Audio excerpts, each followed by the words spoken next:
ওম নমো ভগবতে বাসুদেবায়। জয় শ্রীকৃষ্ণ। রাধে রাধে। বছরে যে দ্বাদশ পূর্ণিমা রয়েছে তার মধ্যে একটা শ্রেষ্ঠ পূর্ণিমা হচ্ছে এই দোল পূর্ণিমা তিথি বা উৎসব। এই দিনে বিশেষ করে রং খেলা হয়, রঙের ছড়াছড়ি হয় এই দিনে। নবরঙে প্রতিটা মানুষ এই দিনে মেতে ওঠেন, নিজের মনকে সাজান ইচ্ছা মতো। অনেকে অপেক্ষা করে বছরের এই একটি বিশেষ দিনের জন্য। ফাল্গুনী পূর্ণিমাকে দোল পূর্ণিমা বলা হয়ে থাকে। মহাপ্রভু শ্রী চৈতন্যদেবের জন্ম হয়েছিল এই পূর্ণিমা তিথিতেই, তাই দোল পূর্ণিমাকে গৌর পূর্ণিমা বলা হয়ে থাকে। এই দোল পূর্ণিমা তিথিতে বৃন্দাবনে আবির ও গুলাল নিয়ে শ্রীকৃষ্ণ রাধা এবং তার গোপীগণের সঙ্গে হোলি খেলেছিল, আর সেই ঘটনা থেকেই উৎপত্তি হয় দোল খেলা বা দোল উৎসব। তবে যে এটা শুধুমাত্র রং বা আবিরের উৎসব তা কিন্তু একদমই নয়। অনেকেই এই দিনে রং দিয়ে নোংরামি করে। মনে রাখবেন, এই আবির বা রঙের উৎসব হচ্ছে একটা পবিত্রতম উৎসব। দোল পূর্ণিমা এই সোমবার দিন পালিত হচ্ছে। আপনারা এই দোল পূর্ণিমার দিনে ভুলেও খাবেন না এই তিনটি খাবার, বা এই খাবারগুলো ভুলবশত আপনারা খাবেন না। এতে কি হয়, এতে সাংসারিক জীবনে দারিদ্রতা আসবে, চরম অমঙ্গলের এরই পাশাপাশি নিজের শারীরিক ও ক্ষতি হতে পারে। দোল পূর্ণিমার সঠিক পূর্ণাঙ্গ সময়সূচি এই দিনে আবার চন্দ্রগ্রহণের ছায়া রয়েছে। চন্দ্রগ্রহণের ছায়া পড়াতে এই দিনে কি আদেও দোল পূর্ণিমা উৎসব পালিত হবে? এই দিনে কি কি করা শুভ আর কি কি করা অশুভ, অর্থাৎ কি করা উচিত নয়, খুবই গুরুত্বপূর্ণ আমাদের আজকের এই ভিডিওটি। নমস্কার, আমি দীপা। দেশ ও দেশের বাইরে থেকে যে সকল দর্শকেরা এই মুহূর্তে ভিডিওটি দেখছেন তাদের প্রত্যেককে সুস্বাগত জানাই রায় কিশোরী দীপা অর্থাৎ সনাতন ধর্মীয় তথ্যমূলক চ্যানেলে। আমি সর্বদা চেষ্টা করি সনাতন ধর্মের এরকমই সকল গুরুত্বপূর্ণ বিষয়গুলি আপনাদের সামনে উপস্থাপন করতে। আসুন কিছুক্ষণ সময় সকলে ধৈর্য ধরে আজকের মতো এই পূর্ণ পবিত্র দিনে দোল পূর্ণিমা প্রসঙ্গে আমরা বিস্তারিত জেনে নিই। আশা করছি আপনি উপকৃত এবং সমৃদ্ধ হবেন। যদি ভালো লেগে থাকে অবশ্যই একটি লাইক করবেন, কমেন্টে ভক্তি, ভালোবাসা ও শ্রদ্ধার সহিত জয় শ্রীকৃষ্ণের জয়, জয় শ্রী রাধা কৃষ্ণের জয়, অথবা আপনার গুরুদেবের নামটি একটি বারের জন্য হলেও লিখে জানাবার জন্য অনুরোধ রইল। চ্যানেলে নতুন হলে অবশ্যই চ্যানেলটি সাবস্ক্রাইব করবেন, পাশে থাকার নোটিফিকেশন বেল বাটনটি অল করে দিবেন। তাহলে চলুন শুরু করি আজকের ভিডিওটি। দোল উৎসবের অনুষঙ্গে ফাল্গুনী পূর্ণিমাকে দোল পূর্ণিমা বলা হয়।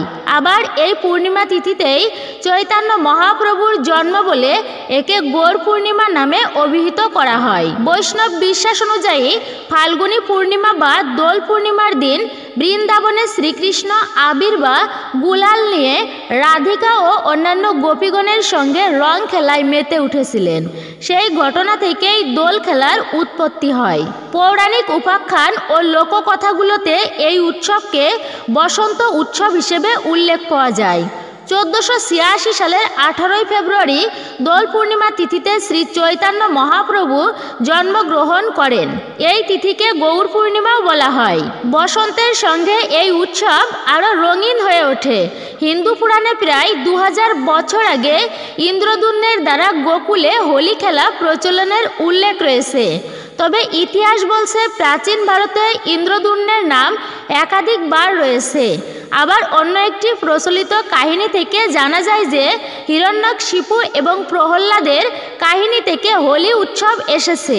কারণ প্রহ্লাদ ধার্মিক ছিলেন, তাই তাকে হত্যা করা সহজ ছিল না, কোনোভাবেই তাকে হত্যা করা যাচ্ছিল না। তখন তার পিতা হিরণ্যকশিপু ছেলেকে পুড়িয়ে মারার নির্দেশ দেন। অন্যদিকে হোলিকার আগুনে কোনোদিনও ক্ষতি হবে না এই বর পেয়েছিলেন। প্রহ্লাদের পিসি হচ্ছে হোলিকা, তাই প্রহ্লাদকে হত্যা করার জন্য হোলিকা সিদ্ধান্ত নেয় সে প্রহ্লাদকে নিয়ে আগুনে ঝাঁপ দেবে। হোলিকা ছিল হিরণ্যকশিপুর বোন। সে প্রহ্লাদকে মারার ষড়যন্ত্র রচনা করে হিরণ্যকশিপুর সঙ্গে হাত মেলায়। সে প্রহ্লাদকে কোলে নিয়ে একদিন আগুনে ঝাঁপ দেয়, কিন্তু হোলিকার বর পাওয়া সত্ত্বেও সেই দিন সে শেষ রক্ষা হয়নি তার। প্রহ্লাদ বিষ্ণুর আশীর্বাদে বেঁচে যায়, কিন্তু আগুনে ভস্ম হয়ে যায় হোলিকা। সে তার আশীর্বাদের অপব্যবহার করায় আগুনে ঝাঁপ দেওয়ার সময় তার আশীর্বাদ নষ্ট হয়ে যায় এবং সে পুড়ে ছাই হয়ে যায়। সেই দিনটি থেকেই পালন করা হয় হোলি বা দোল উৎসব। এর পেছনে আরেকটি জনপ্রিয় প্রচলিত কাহিনী রয়েছে। এটি ভগবান শ্রীকৃষ্ণের দাপর যুগের কথা। দুই দৈত্যের অত্যাচারে অতিষ্ঠ ছিল মানুষ। ফাল্গুনী পূর্ণিমার আগের দিন শুক্লা চতুর্দশী তিথিতে শ্রীকৃষ্ণ ও বলরাম মিলে এই দুই ভাই দৈত্যকে হত্যা করে। এরপর সন্ধ্যার সময় শুকনো কাঠ খড়কুটো দিয়ে তাদের আগুনে পুড়িয়ে দেন। সেই থেকে নেড়া পড়া প্রচলিত হয়। এইভাবে শ্রীকৃষ্ণ দুই দৈত্যের অত্যাচার থেকে মথুরাবাসীকে মুক্তি দিলেন। মথুরাবাসী তাদের এই মুক্তির দিনটি শ্রীকৃষ্ণ ও বলরামের সঙ্গে রং খেলে উদযাপন করেন। সেই দিন থেকেই শুরু হয় এই দোল উৎসব। তবে বৈষ্ণব বিশ্বাসটাই বেশি গেঁথে গেছে। তবে দোল বা হোলি দুটোই রঙের খেলা হলেও কিন্তু এই দুটি ভিন্ন অনুষ্ঠান। দোল আগে উদযাপিত হয়, তারপর হোলি। দোলযাত্রা বা বসন্ত উৎসব একান্তভাবেই সনাতন বাঙালির নিজস্ব উৎসব, আর হোলি অবাঙালিদের উৎসব। এবার আসুন আমরা জেনে নিই এই ফাল্গুন মাসের দোল পূর্ণিমার পূর্ণাঙ্গ সময়সূচি এবং চন্দ্রগ্রহণের পূর্ণাঙ্গ সময়সূচি। ফাল্গুন মাসের পূর্ণিমা তিথিতে দোল উৎসব পালিত হয়। 2025-এও তার ব্যতিক্রম নয়। 2025 এই বছরের দোল পূর্ণিমা পড়েছে ইংরাজির 14 মার্চ 2025 এবং বাংলার 29 ফাল্গুন 1431 শুক্রবার দিন। দোল পূর্ণিমার তিথি শুরু হচ্ছে 13 মার্চ 2025 এবং বাংলার 28 ফাল্গুন 1431 বৃহস্পতিবার। এই দিন সকাল 10:22 থেকে শুরু এই দোল পূর্ণিমা তিথি এবং এই দোল পূর্ণিমা তিথি সমাপ্ত হবে 14 মার্চ 2025 এবং বাংলার 29 ফাল্গুন 1431 শুক্রবার সকাল 11:34 এই দোল পূর্ণিমার পূর্ণ তিথি সমাপ্ত হবে। অতএব উদয়া তিথি অনুসারে আপনাদেরকে দোল পূর্ণিমা বা দোল উৎসব পালন করতে হবে 14 মার্চ 2025 শুক্রবার দিন। অবশ্যই শুক্রবার দিনে আপনারা দোল পূর্ণিমা তিথি পালন করবেন। হোলিকা দহন বা নেড়া পড়ার শুভ সময়টি হচ্ছে 13 মার্চ 2025 বৃহস্পতিবার সন্ধ্যা 7:15। পূর্ণিমা তিথি যেহেতু 13 মার্চ বৃহস্পতিবার সকাল 10:22 থেকে পরের দিন অর্থাৎ শুক্রবার দিন সকাল 11:34 পর্যন্ত রয়েছে, তাই সত্যনারায়ণের পূজার সময়ও রয়েছে। অনেকেই এই দিনে সত্যনারায়ণ পূজা করেন। 13 মার্চ 2025 বৃহস্পতিবার দিন সন্ধ্যা 5:39 থেকে সন্ধ্যা 7:15 মধ্যে গঙ্গা স্নানের শুভ সময় হচ্ছে এই দিনে।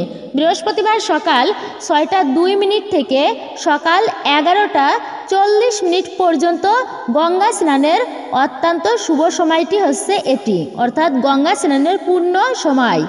এবার আসুন আমরা জেনে নিই এই 2025 সালে প্রথম চন্দ্রগ্রহণের সময়সূচি। 2025 সালে বছরের প্রথম চন্দ্রগ্রহণ ইংরাজি 14 মার্চ 2025 এবং 29 ফাল্গুন 1431 শুক্রবার সকাল 11:58 এবং শেষ হচ্ছে শুক্রবার দুপুর 2:19।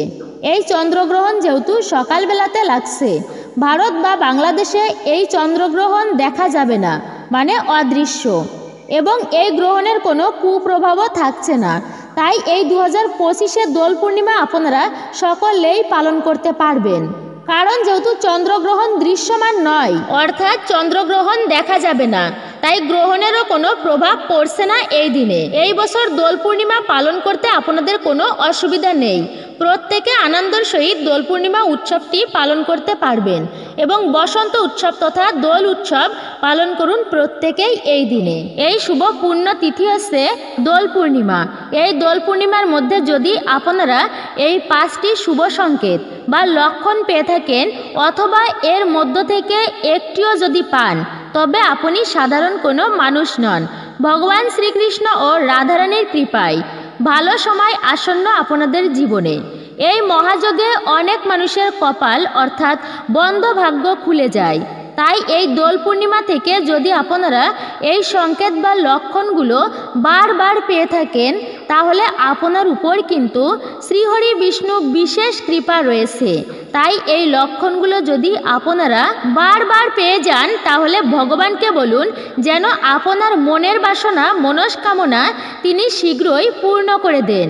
ঈশ্বর আমাদের তাই দেন যেটা আমাদের ভালো হবে, কারণ তিনি অতীত ভবিষ্যৎ সমস্ত কিছুই জানেন। তিনি তো অন্তর্যামী। বর্তমানে আমাদের যেটা ভালো লাগছে সেটা যে ভবিষ্যতেও আনন্দ দেবে বা ভালো লাগবে এমনটা কিন্তু নয়।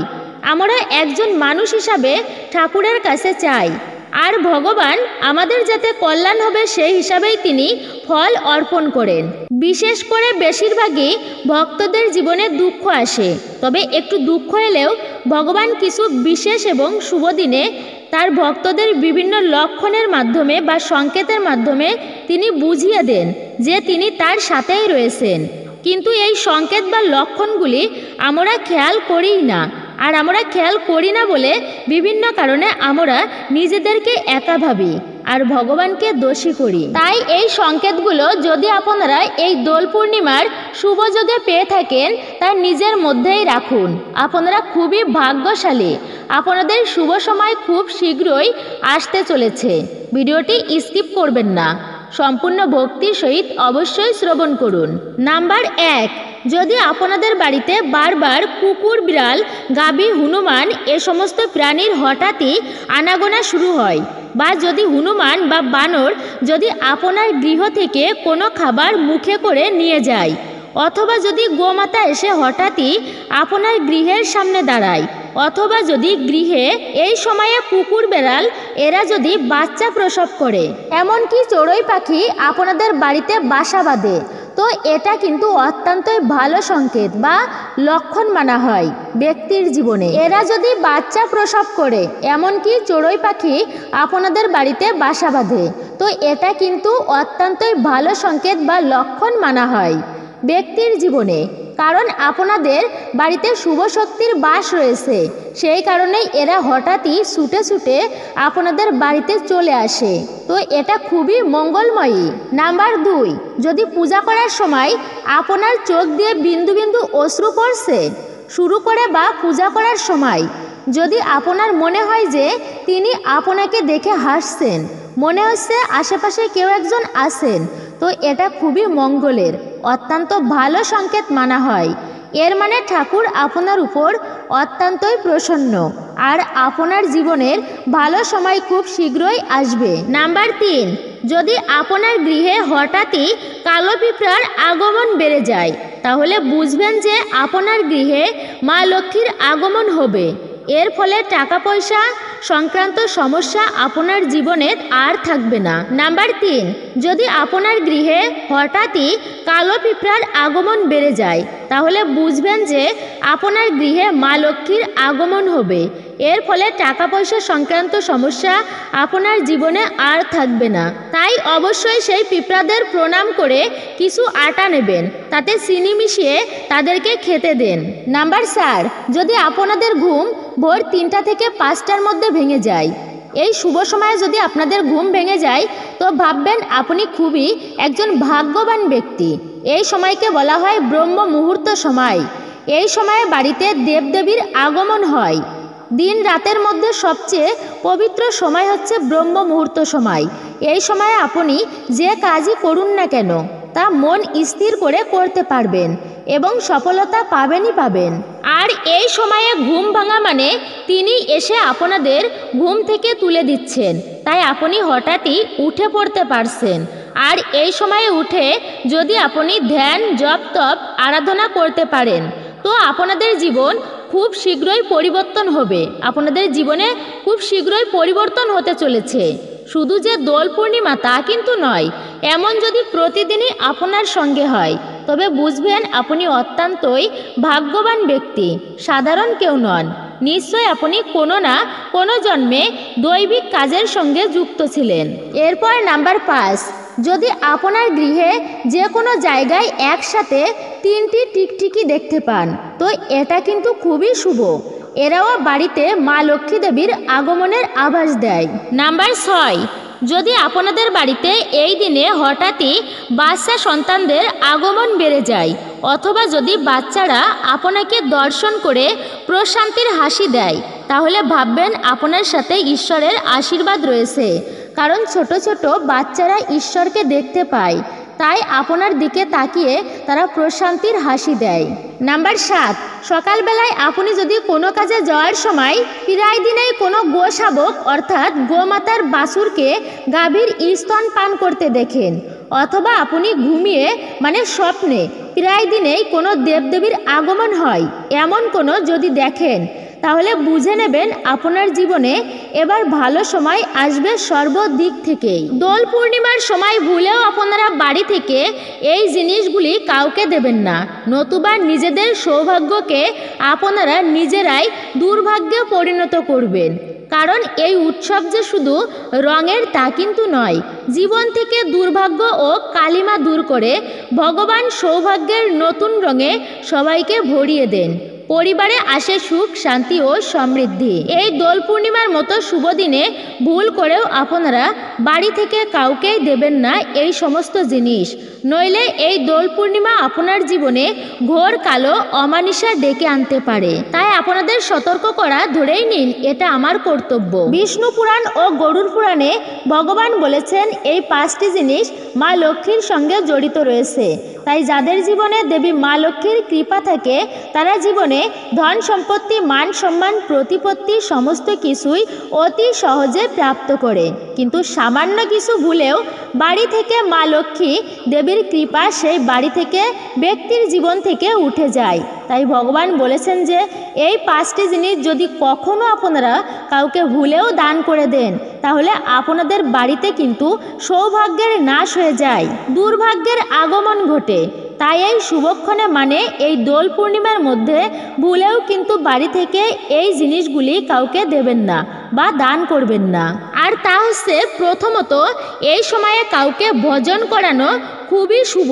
কিন্তু অনেকে আবার কি করে, বাড়িতে আগের দিনে রান্না করা বাসি পচা খাবার খেতে দেন কোনো গরিব দুঃখী অভাবী মানুষদেরকে।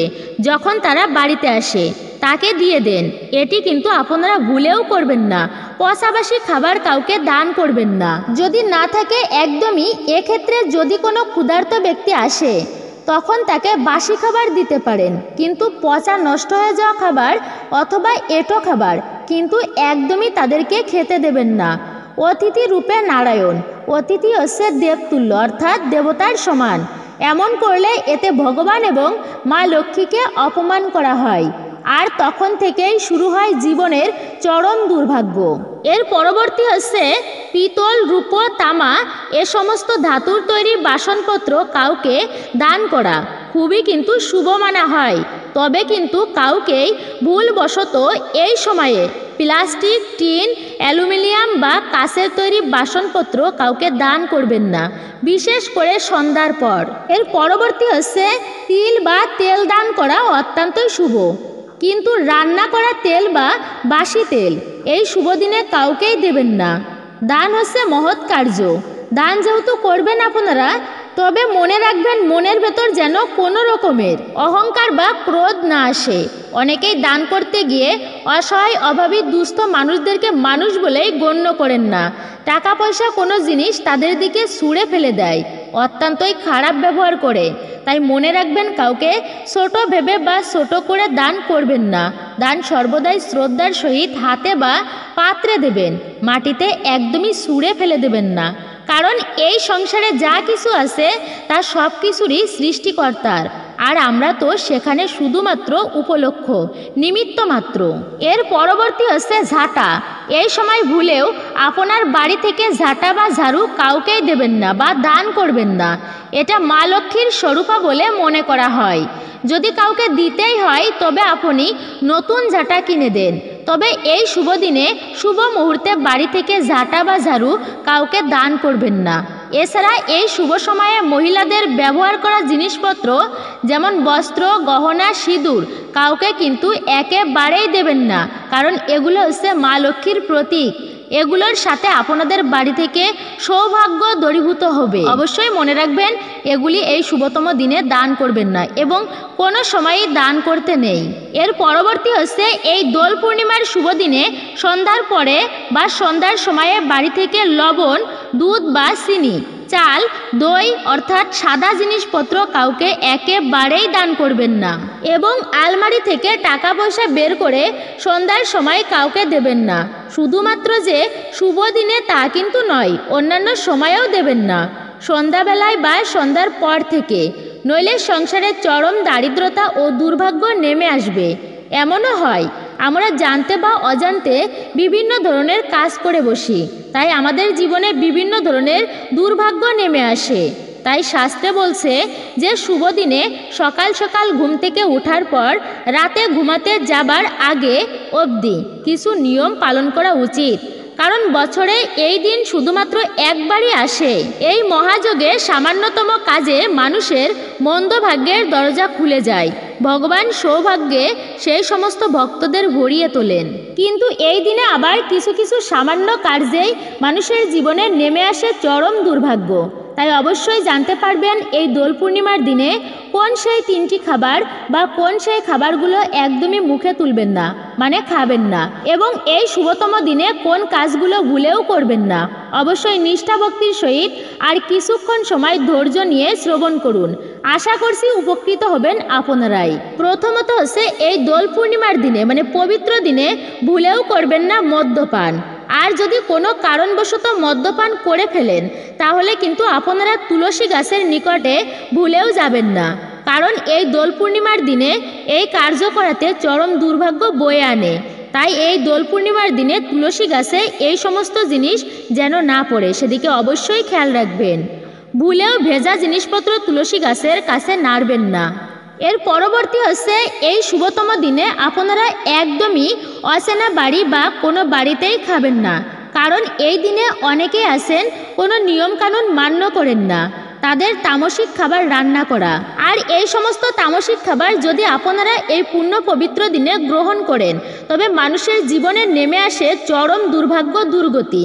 তাই এই দিনে যতটা সম্ভব হবে আপনারা নিজেদের বাড়িতেই খাবার খাবেন। এই দোল পূর্ণিমার দিনে যদি আপনারা চান ভগবানের বিশেষ কৃপা লাভ করতে তাহলে ভক্তির সহিত আপনারা আবির খেলুন, কিন্তু কারোর মনে এই দিনে আপনারা কষ্ট দেবেন না, আঘাত করবেন না, এমনকি পশু পাখিদেরও আঘাত করবেন না।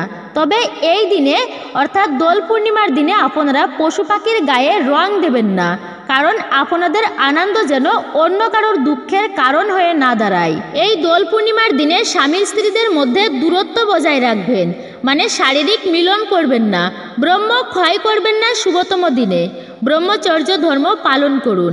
এই দিনে সন্ধ্যার সময় আপনারা কাউকে সাদা জিনিস দেবেনও না, আর কারো থেকে সাদা বস্তু নিয়ে আপনারা খাবেনও না, তবে প্রসাদ হলে তা গ্রহণ করবেন। এই দিনে আপনারা কোনো রকমের গাছপালা কাটা, ঝোড় জঙ্গল পরিষ্কার করা, এমনকি ঘর দুয়ার পরিষ্কার করা এ সমস্ত কাজ এই দোল পূর্ণিমার দিনে একেবারেই করবেন না। এতে অনেক পশু পাখি পোকামাকড় তাদের বসবাসের জায়গা হারিয়ে ফেলে। তাই শুভ দিনে কারোর হৃদয়ে আঘাত না দেওয়াটাই সবচেয়ে ভালো। অতি প্রয়োজন যদি হয় কোনো গাছপালা কাটার, তবে দোল পূর্ণিমার আগের দিন বা পরের দিনগুলোতে করুন, কিন্তু এই দোল পূর্ণিমার দিনে এই কাজগুলো থেকে আপনারা বিরত থাকুন। এই শুভ দিনে আপনারা পচাবাসী খাবার বা পোড়া জাতীয় খাবার একেবারেই মুখে তুলবেন না। যেমন অনেকেই সবজি পুড়িয়ে খেতে ভালোবাসেন, রুটি পুড়িয়ে খান বা বেগুন পোড়া খান, তো এই দিনে ভুল করেও আপনারা বেগুন পোড়া, রুটি পোড়া বা পচাবাসী খাবার একদমই খাবেন না। এবং এই দিনে আপনারা মদ, মাছ, মাংস, ডিম, পেঁয়াজ, রসুন, মসুর ডাল, পুঁই শাক, ঢেঁড়স, মাসকলাই, পটল, মোট কথা কোনো রকমের আমিষ জাতীয় খাবার খাবেন না এই দিনে। এরই সাথে এই সমস্ত শাকসবজিও খাবেন না এই শুভতম দিনে। যদি আপনারা ভগবান শ্রীকৃষ্ণের কৃপা ও আশীর্বাদ লাভ করতে চান তাহলে এই শুভতম দিনে কোনো রকমের চরিত্রহীন ব্যক্তি অথবা মহাপাপীদের হাত থেকে বা শত্রুদের বাড়িতে ফল থেকে শুরু করে কোনো রকমের খাবার কিন্তু এই দিনে ভুল করেও আপনারা খাবেন না। অনেকেই আছেন নিজ ইচ্ছায় ভ্রূণ হত্যা করে, মানে নিজের পেটের সন্তানকে মেরে ফেলে পৃথিবীতে জন্মানোর আগেই। এটা হচ্ছে মহাপাপের। চুরি ডাকাতি করে যারা জীবনযাপন করে, যারা বাজে সঙ্গ করে জীবন কাটায়, এসব মহাপাপের বলা হয়েছে শাস্ত্রে। তাই এই সমস্ত বাড়িতে অন্ন গ্রহণ করাটাও হচ্ছে মহাপাপের, তাদের হাতে খাবার খাওয়াও মহাপাপের, আর বিশেষ করে শুভতম দিনে তো কোনো কথাই নয়। শাস্ত্র অনুসারে এই দিনে বাড়িতে খাবার খাওয়াই হচ্ছে শ্রেষ্ঠ এবং সর্বোত্তম, কারোর বাড়িতে এই দিনে খাবার না খাওয়াই ভালো। শুভতম দিনে চুল দাড়ি নখ অর্থাৎ ক্ষৌরকর্ম একেবারেই করবেন না। বলা হয়েছে শাস্ত্রে চুল দাড়ি নখকে শরীরের নদীর অংশ বলা হয়েছে। যেমন নদীতে জোয়ার ভাটা হয়, তেমনি মানুষের জীবনেও জোয়ার ভাটা হয়। পূর্ণিমাতে মানুষের জীবন প্রবাহ ঊর্ধ্বমুখী থাকে, অমাবস্যাতে জীবন প্রবাহ নিম্নমুখী থাকে, অশুভ শক্তির প্রাদুর্ভাব বেশি হয়। তবে পূর্ণিমা তিথিতে শুভকর্মের উপর জোর দেওয়া হয়েছে, তাই আপনারা যে কোনো ভালো ভালো কাজকর্ম করতে পারেন পূর্ণিমা তিথিতে। এই দোল পূর্ণিমার দিনে পদ্মপুরাণ অনুসারে যে কোনো সুগন্ধি ফুল আপনারা ভগবানকে নিবেদন করতে পারবেন। তবে এদিনে রক্তবর্ণ অর্থাৎ লাল রঙের ফুল, গন্ধহীন ফুল, এই সমস্ত ফুল ভগবানকে অর্পণ করবেন না। তবে যদি পারেন সাদা এবং হলুদ রঙের ফুল অর্পণ করবেন। পদ্মপুরাণে বলা রয়েছে পোকামাকড় লাগা বা মাকড়সা বাসা বেঁধেছে জীর্ণ শীর্ণ সংকুচিত এমন সমস্ত ফুল দিয়ে ভগবানের পূজা করা উচিত নয়। আর ফুলের কড়ি থাকা অবস্থায় কোনো ফুল ভগবানকে অর্পণ করবেন না, এটা অবশ্যই মনে রাখবেন। কড়ি থাকা অবস্থায় ফুল নিবেদন করতে নেই। তবে বাসি ফুল অযোগ্য হলেও পদ্ম ফুল, বকুল ফুল, শিউলি ফুল, এই সমস্ত ফুলে কোনো দোষ লাগে না, দোষণীয় নয়। শাস্ত্র অনুযায়ী কিছু ফুল ভগবানকে নিবেদন করতে নিষিদ্ধ করা হয়েছে, আর তা হলো ধুতুরা ফুল, কেতকী ফুল, করবী ফুল, গিরিকর্ণিকা, কষ্টকারী, শালমলি, কালকুটা, সূর্যমুখী, এ সমস্ত ফুল ভুল করেও ভগবান শ্রীকৃষ্ণের চরণে অর্পণ করবেন না, অর্থাৎ ভগবানকে দিবেন না। আর যে সমস্ত ফুল ভগবানের ভীষণই প্রিয়, আর তা হলো মাধবীলতা, কৃষ্ণকলি, কদম ফুল, জবা ফুল, টগর, শিউলি, এই সমস্ত ফুল আপনারা ভগবানকে অর্পণ করতে পারেন। এতে তিনি অত্যন্তই প্রসন্ন হবেন। ভগবান অন্তর্যামী, তিনি সব দেখেন, শোনেন, কিন্তু কিছুই বলেন না। নীরব হয়ে থাকেন, তার প্রতি বিশ্বাস রাখুন, ভক্তি রাখুন, আপনি আপনার কর্ম করে যান। তিনি একদিন সব কিছুই ঠিক করে দেবেন, আর বাকি সবটুকু ঈশ্বরের উপর ছেড়ে দেন। কিন্তু এই জগতে এসে এটা মায়ার জায়গা, সংসারের চাপে মানুষ জীবনের এমন জায়গায় পৌঁছে যায় যেখানে এসে সেই ব্যক্তি আর কোনো উপায় বা রাস্তা খুঁজে পায় না। আর তখনই মানুষ ঈশ্বরকে দোষ দেন, তার উপর থেকে ভক্তি বিশ্বাস হারিয়ে ফেলেন। তবে মনে রাখবেন, তাহলে কিছু কথা বা কিছু বিষয় ঈশ্বরের প্রতি ছেড়ে দেওয়াই উচিত। আমাদের এই জীবনে হঠাৎ করেই এমন কিছু হয়ে যায় যা আমরা ভাবতেই পারি না। যেমন হঠাৎই আমাদের কাছের মানুষ আমাদের ছেড়ে একেবারেই চলে যায়, আর যখন কোনো আপনজন আমাদেরকে অপমান করে বসেন, অথবা আমরা যখন সবথেকে যাকে বেশি বিশ্বাস করি সেই আমাদেরকে ঠকায়, আর সেই সময় আমাদের প্রচণ্ড দুঃখ কষ্ট হয় মনে।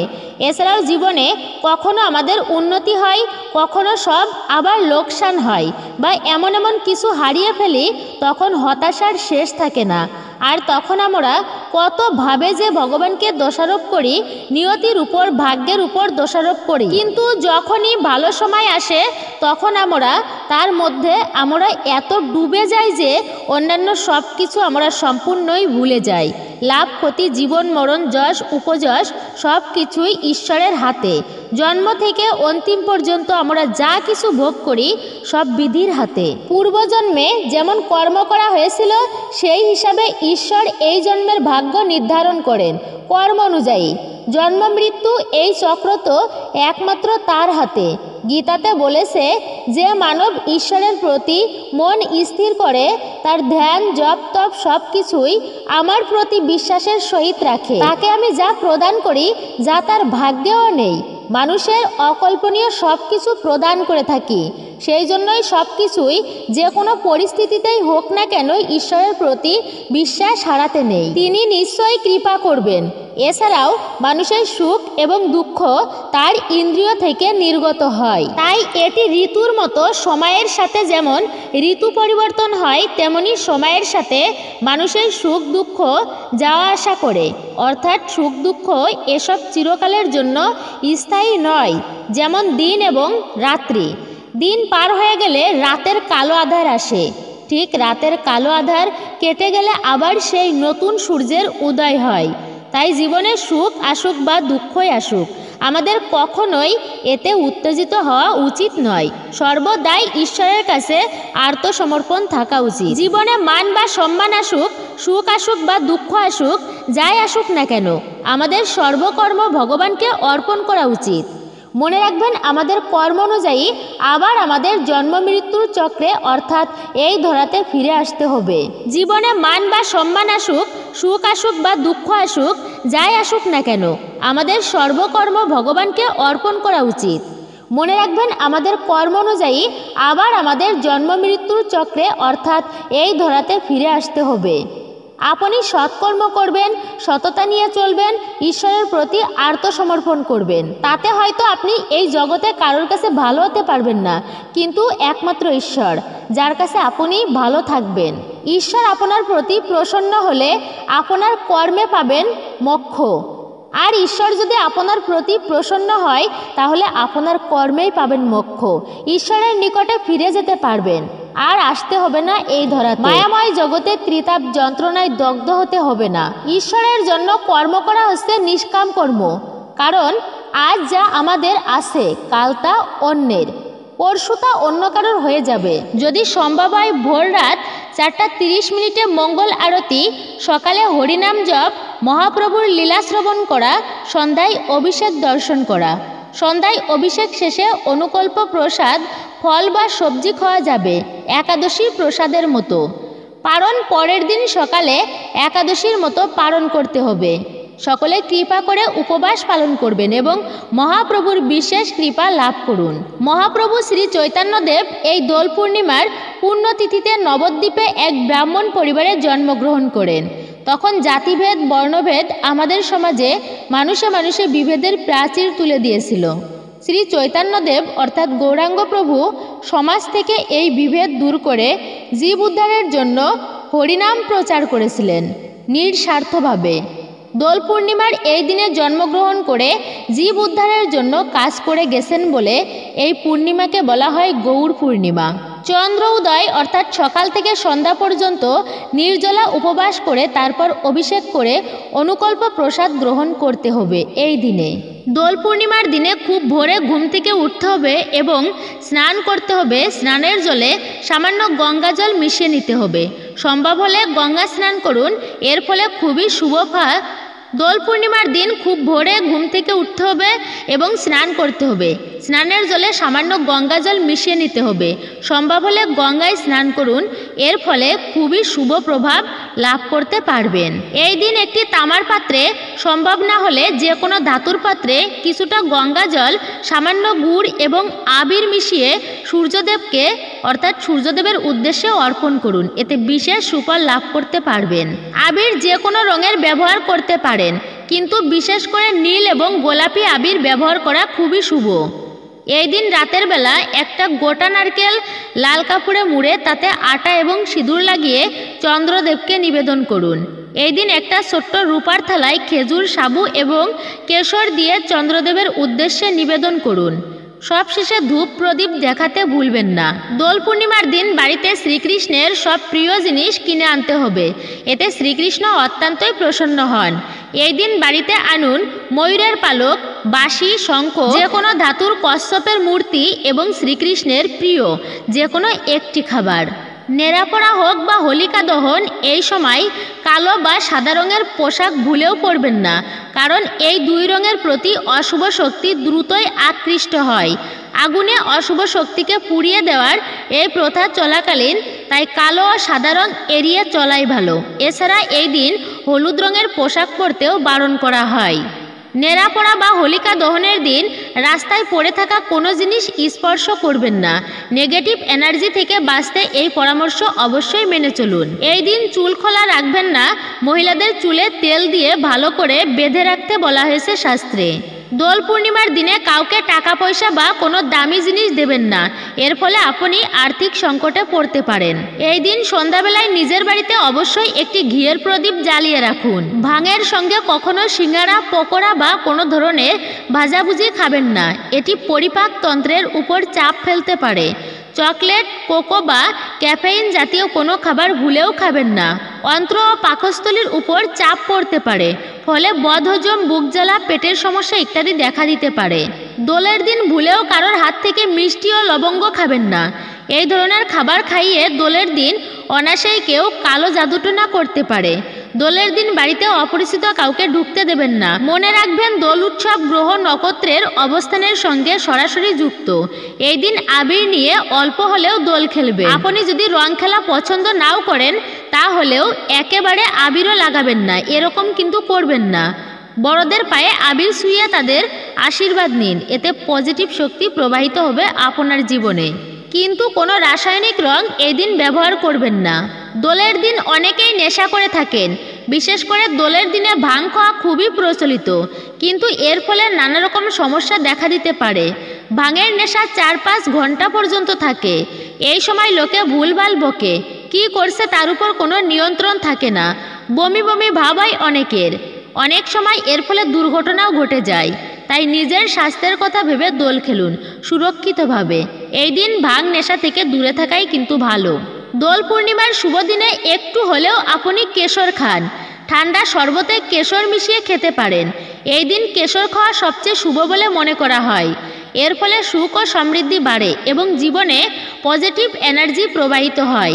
স্বাস্থ্যের জন্য এই সময় কেশর খাওয়া অত্যন্ত ভালো। যদি আপনার বাড়িতে আর্থিক সংকট থাকে তাহলে দোল উৎসব বা হোলিকার দিন নারায়ণ ও মা লক্ষ্মীর মন্দিরে যান এবং তাদের যথাযথভাবে পূজা অর্চনা করুন।